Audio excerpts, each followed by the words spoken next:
ఈ వారం మన గెస్ట్ 2022 బ్యాచ్ పోలీస్ ఆఫీసర్, పేరు హేమలత గారు, డిఎస్పీ, ఆదోని, కర్నూలు జిల్లా, ఆంధ్రప్రదేశ్. మదనపల్లి జిల్లా చెందిన హేమలత గారు ప్రస్తుతం ఒకప్పుడు కర్నూలు జిల్లా, ఇప్పుడు కూడా ఉమ్మడి కర్నూలు జిల్లా ఆదోనిలో డిఎస్పీగా పనిచేస్తున్నారు. మేడం నమస్తే అండి. నమస్తే. హేమలత గారికి బై ఛాన్సా బై చాయిసా యూనిఫామ్? యాక్చువల్గా ఏదో ఒక గవర్నమెంట్ జాబ్ సాధించాలని ఉండేదండి. బీటెక్ స్టార్ట్ అయినప్పటి నుంచి దీని మీదే సివిల్స్కి ప్రిపేర్ అయ్యాను నేను, సాఫ్ట్వేర్ చేస్తూ. అమ్మా నాన్న ఏం చేస్తుంటారండి? మీ నాన్నగారు జాబ్ అది? మా నాన్నగారికి టిఫిన్ సెంటర్ ఉండేదండి, ఇప్పుడు లేదు. ఫాస్ట్ ఫుడ్ సెంటర్ ఉండేది మదనపల్లిలో, హరి ఫాస్ట్ ఫుడ్స్ అని. ఎన్టీఆర్ సర్కిల్ దగ్గర ఉంది, ఇప్పటికీ ఉంది. మా రిలేటివ్సే దాన్ని చేస్తున్నారు. కానీ మా ఫాదర్ ఇంకా ఈ డిసీజెస్ వల్ల కొంచెం బ్యాక్ పెయిన్ ఎక్కువ అయిపోవడం వల్ల దాన్ని ఆపేసి వాళ్ళకి ఇచ్చేశారు. ఒక 25 years కంటిన్యూస్ గా చేశారండి. మా మదర్ కూడా మా ఫాదర్ కి హెల్ప్ చేసేవాళ్ళు. మా ఫాదర్ అండ్ మదర్ ఆక్యుపేషన్ అదే. అంటే వాళ్ళు టిఫిన్ సెంటర్ నడిపిన పిల్లలు మాత్రం బాగా చదివించారు. అంటే మా ఫాదర్ కూడా డిప్లొమా సివిల్ ఇంజనీర్ చేశారు. కాకపోతే జాబ్ సరిగ్గా లేనందువల్ల 95 ఆ టైంలో మా తాత అదే మా గ్రాండ్ పేరెంట్స్ స్టార్ట్ చేసిన టిఫిన్ సెంటర్ ని మా ఫాదర్ కంటిన్యూ చేశారు. వాళ్ళు అందులోనే కంటిన్యూ అయిపోయారు. 10th వరకు మదనపల్లి, 10th వరకు మదనపల్లి, ఇంటర్ తిరుపతి, మళ్ళీ బీటెక్ మదనపల్లిలోనే చేశానండి, Aditya college of engineering. BTech చేసిన తర్వాత సాఫ్ట్వేర్ వెళ్ళకుండా ఇటువైపు ఎందుకు వచ్చారు? ఫస్ట్ అంటే మా రిలేటివ్స్ లో ఒకరు IRS గా సెలెక్ట్ అయ్యారండి. వాళ్ళే నాకు ఇన్స్పిరేషన్ కూడా.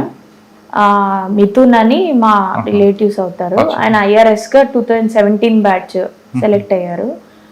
ఆయన ప్రిపరేషన్ లో ఉన్నప్పటి నుంచి నాకు మోటివేషన్ అన్నమాట, మనం కూడా ఇటు సైడ్ వెళ్ళాలి అని. సో అదే దీని మీదే నేను బీటెక్ అయిపోగానే కోచింగ్ కి హైదరాబాద్కి వెళ్ళిపోయాను అనమాట. ఫస్ట్ బ్యాంకింగ్ ఎగ్జామ్స్ రాశాను, అది ఇంటర్వ్యూ దాకా వెళ్ళాను. తర్వాత మా ఫాదర్ ఇంకా దీనికే వెళ్ళు అని చెప్పడంతో హైదరాబాద్లో కోచింగ్ తీసుకున్నాను. అది కోచింగ్ కంప్లీట్ అవ్వగానే కోవిడ్ టైంలో ఇంటికి రావాల్సి వచ్చింది. అప్పుడు నేను మళ్ళీ నా సాఫ్ట్వేర్ కెరీర్ని స్టార్ట్ చేశాను. అది చేస్తూ ఇది ఎగ్జామ్స్ రాశాను అనమాట. సివిల్స్ రాశాను, సివిల్స్ ఒక 2 times రాశాను. ప్రిలిమ్స్ స్టార్టింగ్ లో ఇంకా కోచింగ్ లో ఉన్నప్పుడే, తర్వాత ఇది Group 1 రాశాను. ఎందుకంటే సివిల్స్ వచ్చి పెట్టారు ఇంకా వాళ్ళు రాస్తున్నారు కూడా? రాయాలండి, ఈ ఇయర్ రాయాలి. ఈ జాబ్ వచ్చినప్పటి నుంచి అప్లై చేయలేదు, ఈ ఇయర్ రాయాలని ఉన్నాను. సెలెక్ట్ అయ్యారు Group 1 లో. సెలెక్ట్ అయ్యారు. ఫాదర్ వాళ్ళందరూ ఏమన్నా పాసింగ్ అవుట్ పరేడ్కి వచ్చారా? వచ్చారండి. మా ఫాదర్ చాలా హ్యాపీగా ఫీల్ అయ్యారు. ఎందుకంటే మా ఫ్యామిలీలో మా జనరేషన్లో నేనే ఫస్ట్ గవర్నమెంట్ జాబ్. అది చాలా హ్యాపీగా ఫీల్ అయ్యారు. డిఎస్పీ అనేది నేను నా 3rd ఆప్షన్గా పెట్టుకున్నాను. సో యాజ్ పర్ మార్క్స్ ఇది డిఎస్పీగా వచ్చింది. నేను ఫస్ట్ ఏదో ఒకటి రావాలి, ఒక గవర్నమెంట్ జాబ్ రావాలని కోరుకున్నాను. మీ నాన్నగారు హ్యాపీ ఫీల్ అయ్యారు. కానీ ఊర్లో ఫ్రెండ్స్, బంధువులు ఒక చిన్న చూపు చూస్తారు. టిఫిన్ సెంటర్ వాళ్ళ పిల్లలు ఇంత స్థాయికి వచ్చారా అని ఆనందపడేవాళ్ళు ఉంటారు, ఈర్ష్యపడేవాళ్ళు ఉంటారు. అవును. ఈ రెండిట్లో ఎవరు ఎక్కువగా? చాలా మంది అంటే పైకి చూపించకపోయినా ఇప్పటికి ఒక రకమైన ఒక ఈర్ష అనేది కనిపిస్తుంది, వీళ్ళు ఇంత వెళ్ళిపోయినారా అని. ఎందుకంటే ఆ ప్రిపరేషన్ లో ఉన్నప్పుడు చాలా అవమానాలు పడ్డాను అనమాట. నేను ఏమొస్తుంది, వీళ్ళకేం రాదు ఒకటి చెప్పండి అని చాలా అవమానంగా మాట్లాడేవాళ్ళు. ఏ ఫంక్షన్స్ కి కూడా అటెండ్ అవ్వలేకపోయేదాన్ని. నేను అటెండ్ అయ్యి వాళ్ళ అనే క్వశ్చన్స్ కి, వాళ్ళు అడిగే క్వశ్చన్స్ కి సమాధానం చెప్పలేక నేను ఏ ఫంక్షన్స్ కి అటెండ్ అవ్వడమే మానేశాను అనమాట. అయ్యో, ఏమడిగారండి? ఇంకా రాలేదా జాబ్, ఇంకెన్ని రోజులు చదువుకుంటావు, ఇంకెన్ని రోజులకు వస్తుంది, మా పిల్లలంతా బాగా సెటిల్ అయిపోయినారు అని అలా మాట్లాడేవాళ్ళు అనమాట. వీళ్ళందరి క్వశ్చన్స్ కి ఒక ఫుల్ స్టాప్ పెట్టినట్టే అయింది ఇది. కానీ చుట్టుపక్కల ఉన్న వాళ్ళు చాలా హ్యాపీగా ఫీల్ అయ్యారు. మా రిలేటివ్స్ తో పోల్చుకుంటే మా వెల్ విషర్సే ఎక్కువ హ్యాపీగా ఫీల్ అయ్యారు. మా డాడీ ఫ్రెండ్స్ కానీ, హోటల్ కస్టమర్స్ కానీ. ఫాస్ట్ ఫుడ్ సెంటర్ అమ్మాయి ఈ రోజు డిఎస్పీ అయిందని చాలా మంది గర్వంగా చెప్పుకుంటారు. మదనపల్లిలో మా ఫాదర్ కస్టమర్సే చాలా హ్యాపీగా ఫీల్ అయ్యారు, బంధువుల కన్నా. ఓకే, ట్రైనింగ్ ఎక్కడ తీసుకున్నారండి? అనంతపూర్ PTCలోనే 1 year ట్రైనింగ్, తర్వాత నెల్లూరులో ప్రాక్టికల్ ట్రైనింగ్. కానీ ట్రైనింగ్ లో మీరు ఇంతవరకు మదనపల్లి ఆర్ట్స్ కాలేజీలో చదువుకోవడం ఇన్సైడ్ వర్క్ ఇన్సైడ్ ఉంటది, అవుట్ సైడ్ మీకు ఎక్కడ ఇబ్బంది ఉండదు, అంటే అలవాటు ఉండేది కాదు. అవును. మరి ట్రైనింగ్ లో ఈ ఫిజికల్ ట్రైనింగ్ అప్పుడు కానీ రన్నింగ్ లో కానీ ఇబ్బంది ఏమైనా వచ్చాయా మీకు? స్టార్టింగ్ లో కొద్దిగా ఇబ్బంది పడేదానండి, ఎందుకంటే నాకు చిన్నప్పటి నుంచి అసలు రన్నింగ్ అనేది ప్రాక్టీస్ లేదు. ఫస్ట్ టైం ట్రైనింగ్ లో రన్నింగ్ చేయడం అనమాట.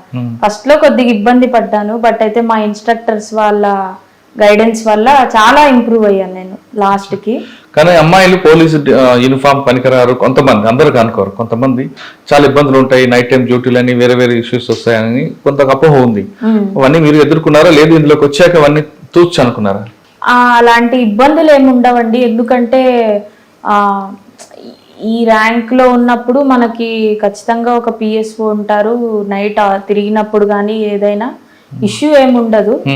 మనకి మనకి మెయిన్ ఏమంటే ఏదైనా ఒక క్రౌడ్ లో వెళ్ళినప్పుడు ఇబ్బందిగా ఫీల్ అవ్వకుండా మనకి చుట్టూ ఉంటారు కాబట్టి ఇబ్బంది ఏమి ఉండదు. ఇది పనికిరాదు అనుకోవడం ఒక మిస్నామర్ అనే చెప్పాలి. ఇప్పుడు వచ్చే ముందు ఎవరైనా వెనక్కి లాగారా? అంటే ఇది అమ్మాయిలకు వచ్చే కొద్ది కష్టమే ఈ ఫీల్డ్ వర్క్ అని చెప్పారు, బట్ అయితే నాకైతే అలా ఏం అనిపించట్లేదు. ఓకే. అన్నపూర్ ట్రైనింగ్ అయిన తర్వాత మీరు నెల్లూరు ప్రాక్టికల్ ట్రైనింగ్, నెల్లూరులో ఎస్ఐ సిఐ ఎక్కడెక్కడ చేసుకున్నారు, ఏం నేర్చుకున్నారు? నేను పీసీ నుంచి డిఎస్పి వరకు అండి అది ట్రైనింగ్. పీసీ టు హెచ్సి వచ్చి నెల్లూరు టౌన్ లో చేశాను. అక్కడ 5th town, 1 town and 2 town లో చేశాను. తర్వాత rural police station, Kovur police station లో నేను ఎస్ఐ అండ్ సిఐ చార్జ్ ఇచ్చారు. తర్వాత డిఎస్పి అటాచ్మెంట్ వచ్చి నెల్లూరు రూరల్ సబ్ డివిజన్ కి ఇచ్చారు. కానిస్టేబుల్ దగ్గర నేర్చుకున్నారు కదా నెల్లూరులో. కానిస్టేబుల్ అనగా సెంటరీ నుంచి స్టార్ట్ అవుతుంది. సెంటరీ అనగా 2-3 గంటలు నిల్చోవాలి తుపాకి పట్టుకొని. అప్పుడు కానీ లేదా పాసింగ్ అవుట్ పీరియడ్ లో కూడా మీరు గంటలు కూడా నిల్చోవాలి. అప్పుడు కానీ ఎందుకు వచ్చాము ఉద్యోగంలోకి అని అనిపించలేదా? అలా కంటిన్యూ నిల్చోవాలి కదా. అవును, ఒకసారి ఈ ట్రైనింగ్ ఏంటి అనే ఒక అనిపించేది, బట్ అయితే లేదు అని ఇది మనం చెయ్యాలి అనే ఒక పట్టుదల అయితే ఉండింది. కానీ మీ బ్యాచ్మేట్స్ అందరూ అంటే మీద చదువుకున్న అందరూ కూడా సాఫ్ట్వేర్ లో సెటిల్ అయిపోయి మంచి లక్షల జీతం చేసుకుని పెళ్లిళ్ళు చేసుకుని అమెరికా వెళ్ళిపోయి ఉంటారు కదా. వాళ్ళతో మాట్లాడినప్పుడు లేదా వాళ్ళు ఏమైనా ఫోన్ చేసి నీకెందుకు అని అన్నారా, లేదు వాళ్ళని తలుచుకున్నప్పుడు వాళ్ళతో మాట్లాడినప్పుడు ఎందుకు వచ్చారా అనిపించిందా? అంటే ఈ జాబ్ రాకముందు అనిపించేదండి, నేనేమన్నా అంటే నాకు ఎందుకు ఇంత డిలే అవుతుంది, అందరు సెటిల్ అయిపోయారు అంటే నేను బీటెక్ లో కూడా టాపర్నే అన్నమాట. మరి క్యాంపస్ సెంటర్స్ వస్తాయి కదా మీకు, క్యాంపస్ సెలక్షన్ అవ్వలేదా? క్యాంపస్ సెలక్షన్స్ కి నేను అటెండ్ అవ్వలేదండి. అప్పుడు నాకు కాల్ ఫ్రాక్చర్ అవ్వడం వల్ల నేను అటెండ్ అవ్వలేదు. ఆ లాస్ట్ లో నేను సరే అని నాకు ఎట్లా దాని మీద ఇంట్రెస్ట్ లేదని నేను ట్రై చేయలేదు. ఈ కోచింగ్ అయిన తర్వాత ట్రై చేశాను. 2 years సాఫ్ట్వేర్ జాబ్ కూడా చేశాను. ఇందులో వచ్చేటప్పుడు వాళ్ళు ఫోన్లు చేస్తున్నప్పుడు అనిపించిందా, ఇప్పుడు అనిపించలేదా ఎందుకు వచ్చావు? లేదు, వాళ్ళు చాలా ప్రౌడ్ గా ఫీల్ అయ్యేవాళ్ళు అనమాట. మా ఫ్రెండ్ ఇలా ఉంది అని చాలా ప్రౌడ్ గా ఫీల్ ఇన్ఫార్మ్ సర్వీస్ లో ఉంది. అవును. కానీ మీ పేరెంట్స్ ప్రెజర్ రాలేదా మీకు తొందరగా పెళ్లి చేయాలని? సాధారణంగా ఏ పేరెంట్ అనుకుంటారు కదా తొందరగా పెళ్లి చేసావు బాధ్యత తీరిపోద్దని. అది ఉందండి, కాకపోతే నేనే కొద్దిగా డిలే చేస్తున్నాను. అయిందా మ్యారేజ్? లేదండి. చూస్తున్నారా? పర్సనల్ నుంచి ప్రొఫెషనల్కి వద్దాం. అక్కడ నెల్లూరులో ఎస్ఐ సిఐ డిఎస్పీ నేర్చుకున్నారు. First posting Adoni. ఫీడ్బ్యాక్ తెలుసుంటే దీనికి ఒక చరిత్ర ఉంది. కమ్యూనల్ అని, డెకాయిట్స్ ఎక్కువ ఉంటారని, పక్కన కర్ణాటక బార్డర్ ఇష్యూస్ ఉంటాయి. ఇవన్నీ తెలుసుకొని టోపోగ్రాఫ్ తెలుసుకుని వచ్చారా? యాక్చువల్ గా ఇది కమ్యూనల్లీ సెన్సిటివ్ అని మాత్రమే తెలుసుకున్నాను నేను ఇక్కడికి వచ్చేటప్పుడు. ఎందుకంటే పోస్టింగ్ ఆర్డర్స్ వచ్చిన నెక్స్ట్ డేనే రిపోర్ట్ చేసేసాను అనమాట. కమ్యూనల్లీ సెన్సిటివ్ ఆదోని అని మాత్రమే తెలుసు. బట్ ఇక్కడికి వచ్చిన తర్వాత ఇక్కడ డిఫరెంట్ ఇంటర్ స్టేట్ గ్యాంగ్స్ తిరుగుతూ ఉంటారు, బార్డర్ ఏరియా కాబట్టి అది ఎలా ఉంటుంది అనేది ఇక్కడికి వచ్చిన కొద్ది రోజులకు బాగా అర్థమైంది. ఇక్కడ సీట్ లో కూర్చున్న తర్వాత మీకు వచ్చిన ఫస్ట్ ఛాలెంజ్ ఏమొచ్చింది? ఇక్కడ ఫస్ట్ ఛాలెంజ్ అప్పుడు నేను లాస్ట్ జనవరిలో పోస్టింగ్ తీసుకున్న తర్వాత వెంటనే ఇక్కడ రంజాన్ బడేరాత్ అని, తర్వాత ఫిబ్రవరిలో నా ఫస్ట్ ఛాలెంజ్ వచ్చి ఫిబ్రవరిలో శివాజీ జయంతికి ర్యాలీ ప్రొసెషన్ అన్నమాట. ఇక్కడ విహెచ్పి కొద్దిగా యాక్టివ్ ఉంటుంది, ప్లస్ రూలింగ్ బీజేపీ పార్టీ కాబట్టి అదే నా ఫస్ట్ ఛాలెంజ్. ఆ రోజు ఏ ఇష్యూ లేకుండా కంప్లీట్ చేయడమే పెద్ద ఛాలెంజ్. అనుకున్న టైం కి కంప్లీట్ చేయగలిగాను. ఏం చేశారు? ప్లాన్ ఆఫ్ యాక్షన్ ఏంటంటే మెయిన్ వాళ్ళని ఎక్కడ స్టాప్ చేయకుండా కంటిన్యూస్ గా తీసుకొచ్చేసామండి. స్టాప్ చేసి వాళ్ళు కొద్దిగా అంటే ఈ డీజే ఉండడం వల్ల ఎగిరి ఎగిరి ఎగిరి అక్కడే డిలే చేసేస్తారనమాట, ముందుకు కదలరు. బట్ అయితే నేనే ముందుండి మరి వాళ్ళని ఎక్కడ ఆపకుండా తీసుకొచ్చేసేటప్పటికి ఎగ్జాక్ట్ మేము 10:45 అంతా నైట్ కంప్లీట్ చేయగలిగాము. అందరు ఎక్స్పెక్ట్ ఏం చేశారంటే 12 అవుతుంది అనుకున్నారు, బట్ అయితే మేము 10:45 అంతా కంప్లీట్ చేసేసాం. ర్యాలీని మీరు సాఫ్ట్ గా తీసుకొచ్చారు, కానీ టౌన్ లో కొన్ని మాస్కులు ఉన్నాయి. అక్కడ రాగానే గతంలో హిస్టరీ తీసుకుంటే అక్కడ స్టోన్ పెల్టింగ్ చేసేవారు. అట్లా స్టోన్ పెల్టింగ్ కాకపోయినా వీళ్ళు అక్కడే క్రాకర్స్ ని పెంచడము, డీజే సౌండ్ పెంచడము, గట్టి గట్టిగా జై శ్రీరామ్ అని అరవడం ఇలా ఉంటాయి.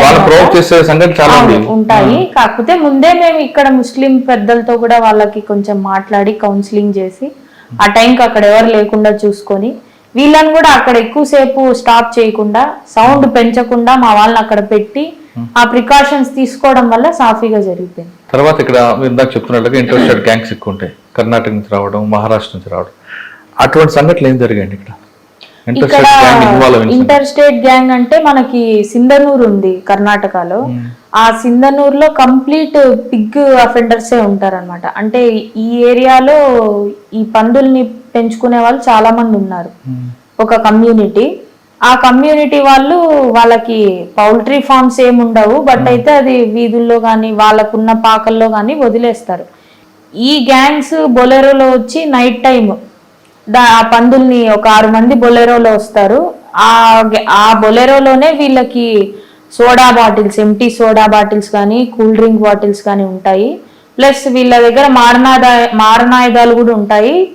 అలాంగ్ విత్ కారం పొడి కూడా వీళ్ళు క్యారీ చేస్తా ఉంటారు. ఎవరైనా వీళ్ళకి అడ్డం వస్తే వాళ్ళని అటాక్ చేయడానికి బెదిరిస్తారనమాట. వీళ్ళు ఈ కమ్యూనిటీ ఎవరైతే పెంచుకుంటా అంటారో వాళ్ళు వదిలేయడం వల్ల, అంటే వాళ్ళు ఫ్రీగా వదిలేస్తారు పందుల్ని యాక్చువల్ గా, బట్ అయితే అవి పెద్దగైన తర్వాత వీళ్ళు దాన్ని ఇక్కడ కర్ణాటకలో కానీ గోవా కానీ అలా వాళ్ళు అమ్ముకుంటారు అనమాట. వాళ్ళ బిజినెస్ అది. కాకపోతే వీళ్ళు నైట్ టైం వచ్చి ఒక బొలెరోలో ఒక 6-7 పందులు అలా తీసుకెళ్లిపోతూ ఉంటారు. అడ్డం వస్తే అంటే వీళ్ళే ఆల్రెడీ ఒక రెక్కి లాగా పెట్టుకొని వీళ్ళ ఓనర్లు వాళ్ళని ఆపాలని చాలాసార్లు ట్రై చేసినా కూడా ఒకసారి వాళ్ళని ఆపాలని వాళ్ళే ట్రై చేసి ఆ బొలెరోతోనే గుద్ది చంపేసిన కేసు కూడా రిజిస్టర్ అయింది అనమాట. అంటే వాళ్ళు ఎంత అగ్రెసివ్ ఉంటారంటే అయితే చంపేనన్నా చంపేస్తారు, ఏది చేసినా ఆ బూటీతో స్టోలెన్ ప్రాపర్టీతో వెళ్ళిపోవడమే వీళ్ళకున్న మెయిన్ ధ్యేయం అన్నమాట. అది ఇక్కడ బార్డర్ 25 కిలోమీటర్సే కాబట్టి ఈజీగా సిరిగుప్ప, సింధనూరు వెళ్ళిపోతారు. సో ఆ గ్యాంగ్ ని మేము పట్టుకున్నాము. ఇందులో ఒక 12 మెంబర్స్ ని అరెస్ట్ చేశాము. కంప్లీట్ థెఫ్ట్ చేసిన పిగ్స్ అన్ని రికవరీ చేశాము. దాని వల్ల ఇప్పుడు చాలా రెడ్యూస్ అయ్యాయి. లేదంటే ప్రతి వీక్ ఒక 2-3 కంప్లైంట్స్ అన్నా వస్తాయి, ఈ రోజు ఇక్కడ పందులు పోయాయని. వాళ్ళు ఏదో ఒక బీభత్సం చేసి వాళ్ళని భయభ్రాంతులకు గురి చేసి ఆ ప్రాపర్టీతో వెళ్ళిపోవడమే వీళ్ళ ముఖ్య ఇది అనమాట. సింధనూరు గ్యాంగ్ అని వీళ్ళు. బళ్ళారి నుంచి కూడా ఉంటాయండి మీకు ఇష్యూస్? బళ్ళారి నుంచి ఏముండవండి ఇక్కడ. అంటే కొంతమంది అక్కడ చేసి ఇక్కడ షెల్టర్ తీసుకోవడం, ఇక్కడ క్రైమ్ చేసి అక్కడ షెల్టర్ తీసుకోవడం ఒకప్పుడు ఉండేది. బళ్ళారిలో చేసిన వాళ్ళు ఇక్కడ ఉన్నారు, సస్పెక్ట్ షీట్ కూడా ఉంది. ఇప్పుడైతే ఏం లేదు. మనకు మెయిన్ భద్రావతి, షిమోగ్గా, ఈ సింధనూరు వాళ్ళే దొంగలు ఇక్కడ తిరుగుతూ ఉంటారు. వాళ్ళ మీద ఫోకస్ ఉందా? అవును, వాళ్ళ మీద ఫోకస్. ఇది కాకుండా 19 lakhs రికవర్ చేశారు. క్రికెట్ బెట్టింగ్ అది చాలా పెద్ద ఆర్గనైజ్డ్ క్రైమ్ అంటే అది ఎలా బ్రేక్ చేశారు మీరు? అంటే ఒక స్టేట్ కాదు, చాలా స్టేట్స్ ఇన్వాల్వ్ అయి ఉంటారు కదా. అవును, ఇక్కడ ఉన్న లోకల్స్ కొంతమంది క్రికెట్ డీటెయిల్ చెప్పండి. ఫస్ట్ ఇక్కడ క్రికెట్ బీటర్స్ ఉంటారండి, బెట్టింగ్ కి బీటర్స్ అనే వాళ్ళు ఉంటారు. వీళ్ళు ఏమంటే ఆ సైకిల్లో వీళ్ళు 4th స్టేజ్ వాళ్ళు అనమాట.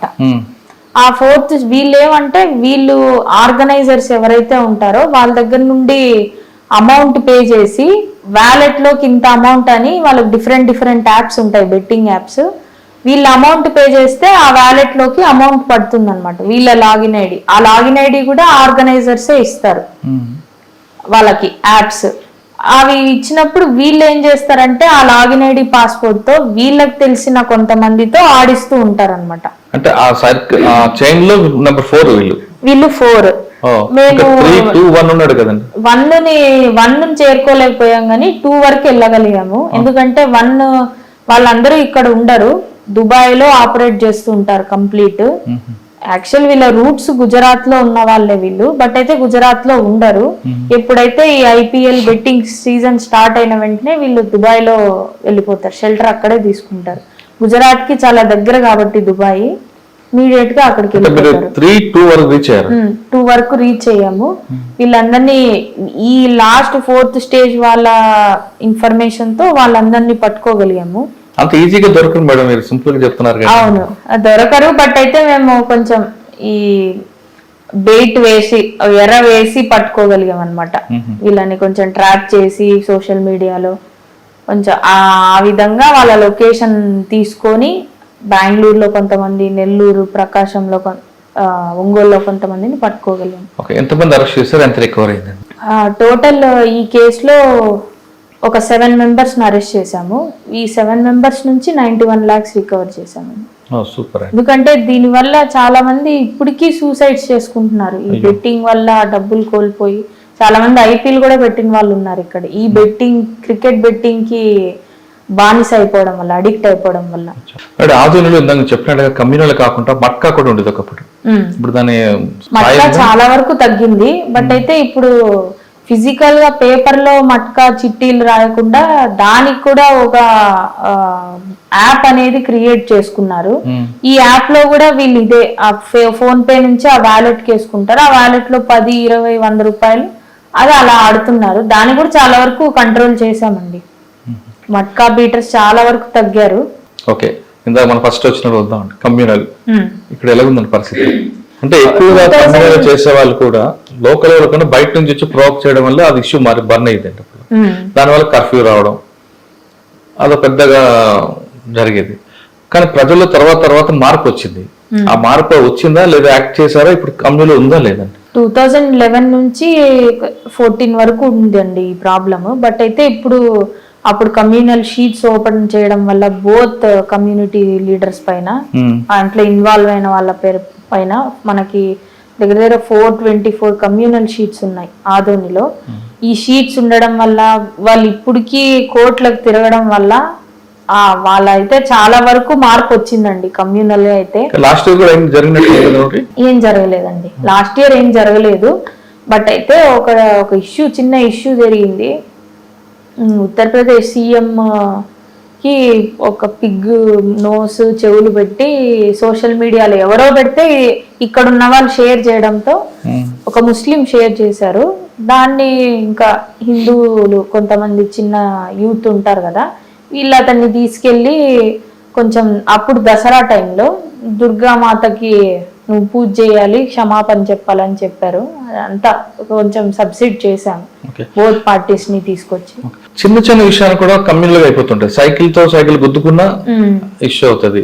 మీరు అంటుంది ఇంకా మతం పరంగా వేరే పెట్టండి.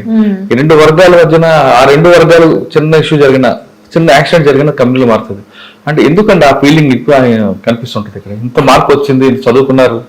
ఇప్పుడైతే అలా చాలా తగ్గిందండి. ఒకప్పుడు ఉండేది. ఇప్పుడు మనము డిఫరెంట్ కమ్యూనిటీస్ యాక్సిడెంట్ అయినాయా లేదా డిఫరెంట్ కమ్యూనిటీస్ మధ్య ఏదైనా కేసు వస్తే అప్పుడు చాలా ఆలోచించాల్సి వచ్చేది. ఇప్పటికీ ఉంది అది.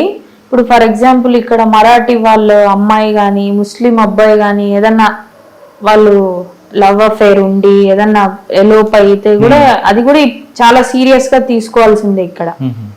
ఎందుకంటే యాక్సెప్ట్ చేయరు. ముందు కంటే చాలా తగ్గిందనే చెప్పాలి. ఒక బిహేవియరల్ చేంజ్ అనేది వచ్చిందండి ఎడ్యుకేషన్ వల్ల. చాలా మంది ఎడ్యుకేషన్ పెంచుకున్నారు. వాళ్ళకి ఇప్పుడు గొడవలు పడే అంత పేషెన్స్ లేదు. అందరూ వాళ్ళ జనరేషన్స్ మారిపోవడం వల్ల ఎడ్యుకేషన్ వల్ల చాలా వరకు చేంజ్ వచ్చింది. సరే, ఆదోని సబ్ డివిజన్ లో పర్టికులర్ ఆదోనిలో ట్రాఫిక్ ప్రాబ్లం ఉంటుందండి, రోడ్ యాక్సిడెంట్స్ ఎక్కువ అవుతుంటాయి, వాటి మీద ఫోకస్ ఏముంది? టౌన్ లో రోడ్స్ కొంచెం వైడన్ చాలా తక్కువ విడుతుండడం వల్ల ట్రాఫిక్ సమస్య ఉందండి. అది రోడ్ వైడనింగ్ చేస్తే చాలా వరకు రెడ్యూస్ చేయొచ్చు. నిన్ననే ఇక్కడ ట్రాఫిక్ సిగ్నల్స్ ని కూడా స్టార్ట్ చేశాము. అది కూడా అలవాటు చేయాలి ఇక్కడున్న పబ్లిక్ కి. ట్రాఫిక్ పిఎస్ కూడా ఉంది ఇక్కడ. మా ట్రాఫిక్ సిఐ అండ్ స్టాఫ్ సహకారంతో చాలా వరకు తగ్గించాము. రోడ్ యాక్సిడెంట్స్ అయితే 2024తో పోలిస్తే 2025లో చాలా తగ్గించాము. మీకున్న సబ్ డివిజన్ లో ఏ పోలీస్ స్టేషన్ ఎక్కువగా హెడేక్ ఉంటుందండి? మనకి కమ్యూనల్ పాయింట్ ఆఫ్ వ్యూలో తీసుకుంటే 1 టౌన్ అండ్ 3 టౌనే కొద్దిగా హెడేక్ అండి. అది కొంచెం ఓల్డ్ టౌన్ మిక్సింగ్ ఉంటుంది. మనకి లేబర్ పీపుల్ కూడా ఎక్కువ ఉంటారు. సన్న సన్న రోడ్లు, పాత బస్తీ టైప్ లో 1 town and 3 town area mix అయ్యి కంప్లీట్ 1 టౌన్ అలానే ఉంటుంది. 3 టౌన్ లో ఒక హాఫ్ ఏరియా అలా ఉంటుంది. మసీదులు కూడా అక్కడే ఎక్కువ ఉంటాయి అన్నమాట. మనకి క్రైమ్ నేచర్ ఏముందండి ఇక్కడ? ఇక్కడ crime nature women related matrimonial issues ఎక్కువ కనిపిస్తూ ఉంటాయి మనకి. అందరూ లేబర్, వర్కింగ్ లేబర్ కాబట్టి వీళ్ళకి ఎక్కువ భర్త వచ్చి కొట్టడము లేదా డౌరీ ఎక్స్పెక్ట్ చేస్తున్నాడని అత్తమామలు హింసిస్తున్నాయి, ఇలాంటివి ఎక్కువ ఉన్నాయి. అవి కాకుండా దొంగతనాలు కూడా ఎక్కువ ఉన్నాయండి. ఇంటర్ స్టేట్ గ్యాంగ్స్ తిరగడం వల్ల ఈ అటెన్షన్ డైవర్షన్ కేసెస్ పెరిగాయి. దాని మీద కూడా వర్కౌట్ చేస్తున్నాము. ఈ పిగ్స్ థెఫ్ట్ అయితే ఇప్పుడు కంట్రోల్ చేశాము. ఈ ఐడి అరాక్ కూడా చాలా వరకు కంట్రోల్ అయింది. అంటే అటెన్షన్ డైవర్షన్ అంటే తమిళనాడు గ్యాంగ్ వస్తుందా? ఇక్కడ లోకల్ గా ఏమైనా గ్యాంగ్స్ ఉన్నాయి? లేదండి, అది కూడా కర్ణాటక గ్యాంగే తిరుగుతున్నారు. జస్ట్ వాళ్ళు బ్యాంక్ నుండి బ్యాంక్ లో ఒక మనిషి రెక్కి చేస్తారు, వాళ్ళ మనిషే. ఎవరైతే అమౌంట్ విత్డ్రా చేసుకుంటారో వాళ్ళు ఎక్కడైనా పొరపాటున అది డిక్కీలో పెట్టినా, బండి డిక్కీలో గానీ కారులో పెట్టినా వాళ్ళని అలానే ఫాలో అవుతారు. వాళ్ళు ఎక్కడైనా ఒక చోట పార్క్ చేస్తే అది ఓపెన్ చేయడం, ఆ డబ్బులు తీసేసుకోవడం, లేదంటే వాళ్ళకి ఇంకో బండి అడ్డం పెట్టడం, వాళ్ళ ధ్యాస మళ్లించి ఇది తీసేసుకోవడం. అంటే మరి దాంట్లో వాళ్ళు పట్టుకుంటారా లేదా ఇటువంటి గ్యాంగ్స్ జరుగుతున్నాయి వీళ్ళకి ఏమైనా పబ్లిక్ మీరు మోటివేషన్ చేయడం, అవేర్నెస్ తీసుకురావడం? అవేర్నెస్ కూడా కండక్ట్ చేస్తున్నామండి. బ్యాంక్ నుంచి విత్డ్రా చేసేటప్పుడు ఎలాంటి జాగ్రత్తలు తీసుకోవాలని. అలా కాకుండా మా టీమ్స్ తిరుగుతున్నాయి, భద్రావతి అక్కడ తిరుగుతున్నాయి. తొందరగా పట్టుకుంటాము. ఆల్రెడీ ఒక 2 దొరికారు మాకు యాదగిరిలో. అక్కడ వాళ్ళ పట్టుకున్నారు, అక్కడ పోలీస్ స్టేషన్ వాళ్ళు. వీళ్ళ మీద కూడా ఇన్ఫర్మేషన్ బిల్డ్ చేశాము. ఒక కరెక్ట్ టైం కోసం వెయిట్ చేస్తున్నాం. ఇప్పుడు మీరు ఆదోనిలో విజిబుల్ పోలీసింగ్ ప్రాక్టీస్ ఇస్తారా, ఇన్ఫర్మేషన్ పోలీసింగ్ ప్రాక్టీస్ ఇస్తారా? 2 చేస్తున్నామండి. అలా క్రైమ్ పార్టీతో ఇన్ఫర్మేషన్ కూడా గ్యాదర్ చేస్తున్నాము. విజిబుల్ పోలీసింగ్ కూడా ప్రతిరోజు ఈవినింగ్ ఉంటుంది వెహికల్ చెకింగ్. మనకి కొన్ని ముఖ్యమైన సర్కిల్స్ లో ఇక్కడ visible policing along with vehicle checking ప్రతిరోజు జరుగుతుంది. దానివల్ల కూడా చాలా వరకు యాక్సిడెంట్స్ తగ్గాయనే చెప్పుకోవచ్చు. ఇక్కడ పోక్సో ఎలా ఉందండి? ఇక్కడ పోక్సో చాలా తక్కువే అండి. మిగిలిన సబ్ డివిజన్స్ తో పోలిస్తే ఇక్కడ పోక్సో తక్కువే. ఎలోప్మెంట్స్ ఉన్నా కూడా వాళ్ళు కేసు పెట్టడానికి సుముఖంగా ఉండరు ఇక్కడ. అంటే ఒక టైప్ ఆఫ్ తర్వాత కేసు పెడితే వీళ్ళకి పెళ్లి అవ్వదు అనే ఒక ఫీలింగ్ ఉండడం వల్ల చాలా వరకు ముందుకు రారు. ఇక్కడ తక్కువే అండి, ఎలోప్మెంట్స్ కూడా చాలా తక్కువే నేను వచ్చినప్పటి నుంచి. ప్రతి సబ్ డివిజన్ లో అంటే ఒక ఐఏఎస్ ఆఫీసర్ గానీ, గ్రూప్ 1 ఆఫీసర్ గానీ, ఒక ఎవరైనా పోలీస్ ఆఫీసర్ ఫస్ట్ పోస్ట్ లో తన మార్క్ ఉండాలని కోరుకుంటారు. మీ మార్క్ ఏమని చూపిస్తున్నారు ఆదోనిలో? ముఖ్యంగా ఇక్కడ ట్రాఫిక్ నే నేను ఎక్కువ తీసుకున్నానండి. ఉమెన్ రిలేటెడ్ క్రైమ్స్ ని తగ్గించాలని. ఈ బెల్ట్ లో చూసుకుంటే మనకి చైల్డ్ మ్యారేజెస్ ఎక్కువ ఉన్నాయి. ఇక్కడ కర్ణాటక ఇన్ఫ్లుయెన్స్ ఎక్కువ ఉంటుంది. చాలా వరకు ఇక్కడ కన్నడనే మాట్లాడతారు. ఇక్కడ కొన్ని విలేజెస్ అయితే కంప్లీట్ కన్నడ మాట్లాడతారు. వీళ్ళు ఏమంటే 10th అయిన వెంటనే చైల్డ్ మ్యారేజెస్ చేసేస్తారు అనమాట. బాల్య వివాహాలు కొంచెం ఎక్కువే ఉన్నాయి ఇక్కడ మిగతా స్టేట్ లో పోలిస్తే. దాన్ని తగ్గించాలని, మెయిన్ ఉమెన్ రిలేటెడ్ క్రైమ్స్ ని తగ్గించాలని, వెంటనే వాళ్ళకి స్పందన ఉండాలని, అది నేను తీసుకురావాలని అనుకుంటున్నాను. అలానే వర్క్ చేస్తున్నాను. కానీ అనంతపూర్ మన కొంత కర్ణాటక బెట్లో ఒక ఆచారం ఉంటుంది, అమ్మాయిల్ని గుడికి దిగడం, దేవదాస్ అని. అది కూడా అక్కడక్కడ కనిపిస్తుంటది మీ బెట్లో.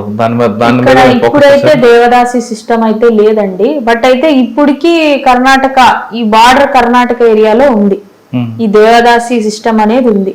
కానీ వాటిని కంట్రోల్ చేయడానికి వాళ్ళ మార్పు తేయడానికి ఏమైనా చేస్తున్నారా?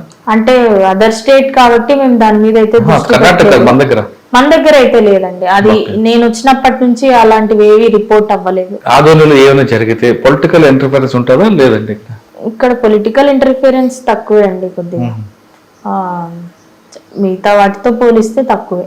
పోలీస్ ఆఫీసర్ గా ఒక అమ్మాయి ఏంటనుకోండి, పోలీస్ ఆఫీసర్ డ్యూటీ కాకుండా పర్సనల్ లైఫ్ ఒకటి ఉంటుంది. ఇంటికి వెళ్ళిన తర్వాత భార్యగానో కోడలుగానో అమ్మగానో చేయాల్సి వస్తుంది. ఈ రెండు ఎలా దారి అంటే మీకు పెళ్లి కాకపోయినా ఇంట్లోకి వెళ్ళి ఇప్పుడు నెక్స్ట్ అవ్వాలి కదా, పర్సనల్ లైఫ్ ని ప్రొఫెషనల్ ని ఎలా మీరు మేనేజ్ చేస్తారు? ఇంట్లో అర్థం చేసుకునే వాళ్ళు ఉంటే ఖచ్చితంగా రెండు బ్యాలెన్స్ చేయొచ్చనే అనుకుంటాను నేను. ఎందుకంటే మనం ఇంటికి వెళ్ళిన వెంటనే మన ప్రాబ్లం అర్థం చేసుకొని డిమాండ్ చేయకుండా అర్థం చేసుకొని ఓకే వీళ్ళు అలసిపోయినారు, వీళ్ళకి సహాయం చేద్దాము అని ఒక థాట్ అనేది ఉంటే ఎవరి ఇన్లాస్ కానివ్వండి, లైఫ్ పార్ట్నర్ కానివ్వండి, హ్యాపీగా రెండింటిని బ్యాలెన్స్ చేసుకోవచ్చు. ఒకవేళ అర్థం చేసుకోకపోతే చాలా డిఫికల్టీ అయిపోతుంది. సార్ హేమలత గారి లైఫ్ పార్ట్నర్ ఎప్పుడు ఇంకా ప్రస్తుతానికి అయితే ఇంట్రెస్ట్ లేదండి. సివిల్స్ రాజశేఖర్ గారు తీసుకోరా? అవును. ఫైనల్ గా చెప్పండి మేడం, ఈ డిపార్ట్మెంట్ వచ్చి అమ్మాయిలకి మీరు ఇచ్చే మెసేజ్ ఏంటి? చాలా మందికి ఉంటుంది యూనిఫామ్ వేసుకోవాలి, ఒక కిరణ్ బేడి లాగా ఒక కర్తవ్యం సేవలు విజయ శాతలాగా అవ్వాలనుకుంటారు, కానీ రావాలనుకో కొంత భయపడుతుంటారు. ఏదో జరుగుతుంది, నైట్ డ్యూటీలు చేయాలి, బాగా ఆఫీసర్ల ముందు మనకి ఇబ్బంది పెడతారు, ఇటువంటివన్నీ ఒక భయంగాలు ఉంటారు కొంతమంది, అందరూ కాదు. అటువంటి వాళ్ళకి మీరు ఇచ్చే మెసేజ్ ఏంటి? మెయిన్ ఎవరైనా ఉమెన్ రావాలనుకుంటే కాన్ఫిడెన్స్ అనేది బిల్డప్ చేసుకోవాలండి. బోల్డ్ గా ఉండాలి. మనం ఎంత బోల్డ్ గా ఎంత కాన్ఫిడెంట్ గా ఉంటామో మన చుట్టూ ఉన్న అది మేల్ డామినేటెడ్ సొసైటీ కావచ్చు, ఎందుకంటే పోలీసులో ఎక్కువ మేల్ ఆఫీసర్స్ యాక్షన్ మనం బోల్డ్ గా ఉండాలండి. అంటే మన మాటలోనే ఆ గట్టిగా మాట్లాడడం అనేది అలవాటు చేసుకుంటే చాలా వరకు దీంట్లో సస్టైన్ అవ్వచ్చు అని నా ఫీలింగ్. లేదు మనం వీక్ గా ఉన్నామని మన కౌంటర్ పార్ట్స్ తెలుసుకుంటే మాత్రము దాన్ని మిస్యూజ్ చేసుకుంటారు.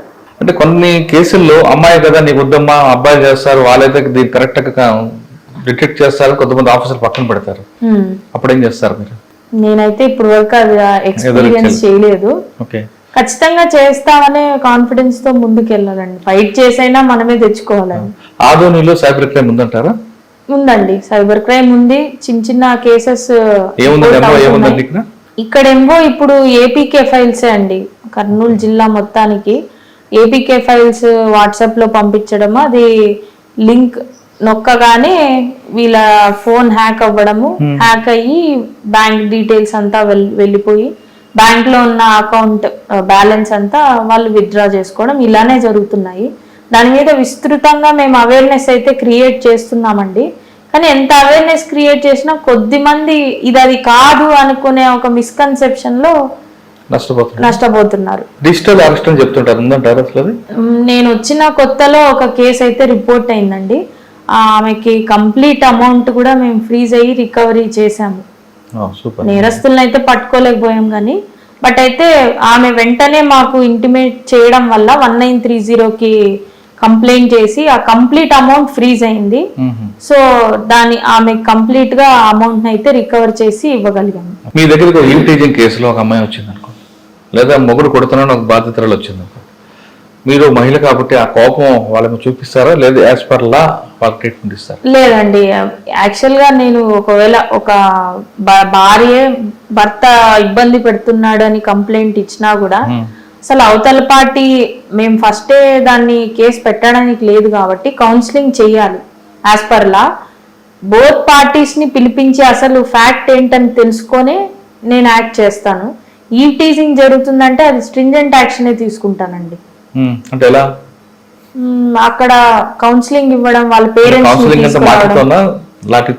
లేదండి. ఫస్ట్ వాళ్ళు ఈ టీజింగ్ చేస్తున్నారంటే యూత్ దీంట్లో ఇన్వాల్వ్ అవుతారు. మెయిన్ వాళ్ళ పేరెంట్స్ ని తీసుకొచ్చి వాళ్ళ ముందరే వాళ్ళని కొంచెం గట్టిగా మాట్లాడినా అట్లా ఇది కంట్రోల్ అవుతుంది. ఫైనల్ ఏం చెప్తారు డిపార్ట్మెంట్ రావాలనుకున్న మహిళలు? మీరు రమ్మంటారా? డిపార్ట్మెంట్ వెల్కమ్ చేస్తుందండి ఉమెన్ ఆఫీసర్స్ కి. ఇక్కడ ఎటువంటి డిస్క్రిమినేషన్ అయితే లేదు. ఏదైనా మన సంకల్పం మీదే ఆధారపడి ఉంటుంది, మన కాన్ఫిడెన్స్ మీదే ఆధారపడి ఉంటుంది, మన working nature of working style మీదే ఆధారపడి ఉంటుంది. ఒకవేళ మనల్ని మనం ప్రూవ్ చేసుకోకపోతే ఇద్దరు ఉమెన్ ఆఫీసర్ కానివ్వండి, మేల్ ఆఫీసర్ కానివ్వండి, వెనకబడిపోతాము. ఎవరైనా ప్రూవ్ చేసుకుంటే ఖచ్చితంగా డిపార్ట్మెంట్ దానికి కంప్లీట్ సపోర్ట్ అయితే ఇస్తుంది. పోలీస్ డిపార్ట్మెంట్ రండి, వచ్చిన మహిళలందరూ కూడా మన సంకల్ప బలం గట్టిగా ఉంటే ఎటువంటి శక్తి మనకు అడ్డుకోదు అని చెప్తున్నారు హేమలత గారు. రండి, ఈ డిపార్ట్మెంట్కి వచ్చిన తర్వాత ప్యాషన్ గా పనిచేయండి, మంచి మంచి కేసులు డిటెక్ట్ చేయొచ్చు, మగవారి పోటీగా కూడా మనం వెళ్ళొచ్చు అంటూ హేమలత గారు చెప్తున్నారు. ఇది వారం హేమలత మేడంతో ఎక్సలెంట్. వచ్చే వారం మరొక ఇష్టం మళ్ళీ కలుద్దాం. నమస్తే. Thank you madam. Thank you very much. All the best అండి. I believe this police diaries is something very, very valuable towards that. I just really appreciate really your insights. I dreams founder and CEO చిన్న వాసుదేవ్ రెడ్డి గారితో Muralidhar crime stories చాలా famous అయిపోయినాయి.